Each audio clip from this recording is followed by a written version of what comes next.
Allah Ta'ala, ang mga hindi naniwala sa'yo. Di ba? Kaya naman ng Rasulullah yun. Pero sabi niya, walakin min tawadu'ik, pero dahil pagpapakumbaba mo ya Rasulullah, at sa awa mo at isa kang propeta, ay nagpakumbaba ka. Nagdua ka, nagabayan mo yung mga tao. Ang ginawa mo sa ikaw, inakyat ka ni Allah Ta'ala, wala nang pinakamainam na tao sa mundo maliban sa iyo ya Rasulullah. Pero ang ginawa mo, nagpakumbaba ka. Ang ginawa mo, umangkas ka sa kabayo sa amin, nakisalamuha ka sa amin, kumain ka sa ibabaw ng lupa kasama namin, nag-asawa ka ng babae mula sa amin, ay mintawado ika ya Rasulullah. Dahil yun ay sa pagpapakumbaba mo ya Rasulullah. So ganun ang karangalan ng Rasulullah sallallahu alaihi wasallam, binabinanggit ni Abu Bakr As-Siddiq radhiyallahu anhu sa kanyang pagkamatay. Nung sa kanyang pagkamatay ng Rasulullah sallallahu alaihi wasallam. Walizalika, yung mga sahabat radhiyallahu anhum ay sila ay nung sila ay nagkaroon ng mawakif, iba't ibang mga sitwasyon ng pagkamatay ng Rasulullah. Ang pinakapunto si Umar ibn Khattab radhiyallahu anhu doon ay bigla siyang sumang-ayon sa lahat ng sinabi ni Abu Bakr As-Siddiq radhiyallahu anhu nung time na ng pagkamatay ng Rasulullah sallallahu alaihi wasallam. Wa kana mustasyaran, at kabilang din si Umar ibn Khattab radhiyallahu anhu sa mga taong hinihingian ng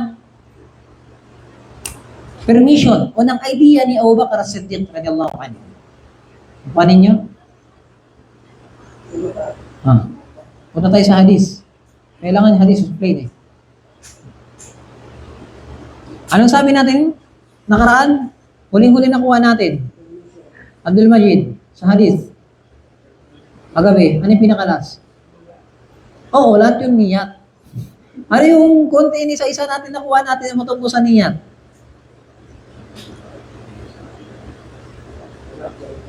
Ang huling-huling kinuha natin kagabi, kasi ang tatalino ninyo eh. Walang sulat, nasa utak lang lahat, kaya pagdating ng masjid, wala na. Di ba? Ano ba kayo, Xerox machine? Nang lahat ng sinasabi ko ng isang oras, memorize nyo na? Angas nyo naman.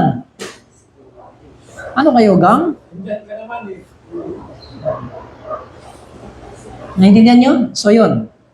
Ang huling sinabi natin kagabi na yung niyat ay tajburu, ay yung niyat daw, although nakuha na natin yung iba, yung niyat ay kanyang kinukompleto yung reward ng isang tao kapag kulang yung kanyang gawain na mabuti. Dahil sa kanyang niyat, yung gawain mong mabuti, kukumpletuhin yung reward pa rin kahit kulang. Tama?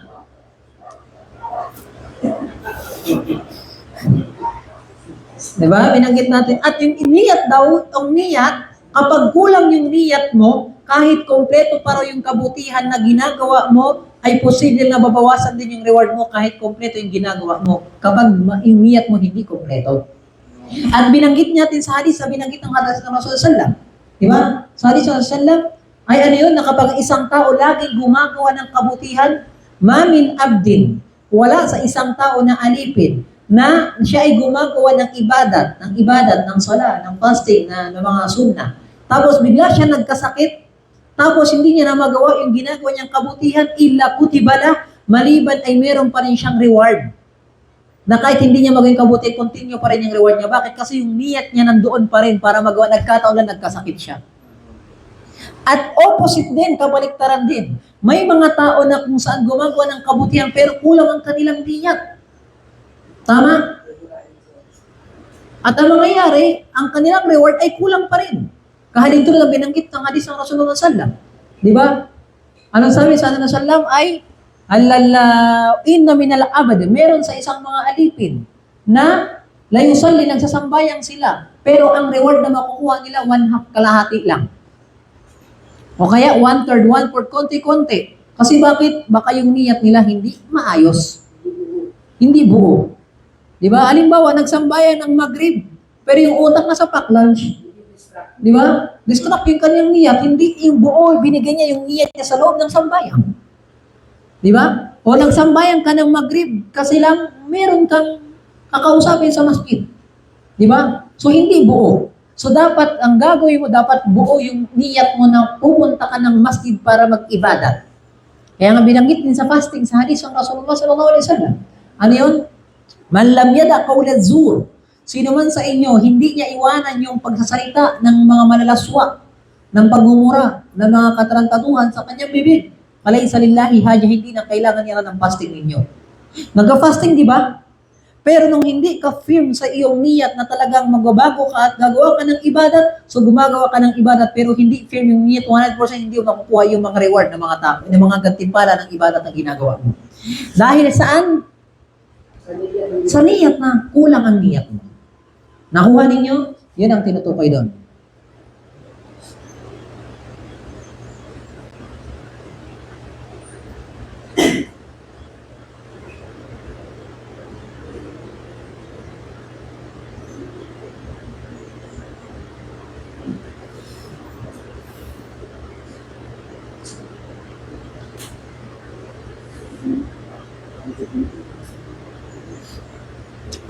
At sabi dito, al-amal li ajlin nas riyaun.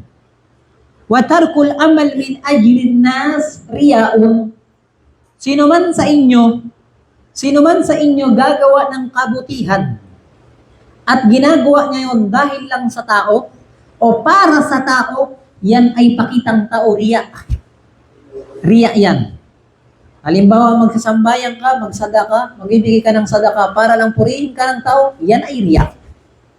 Hindi yan tatanggapin ni Allah Ta'ala.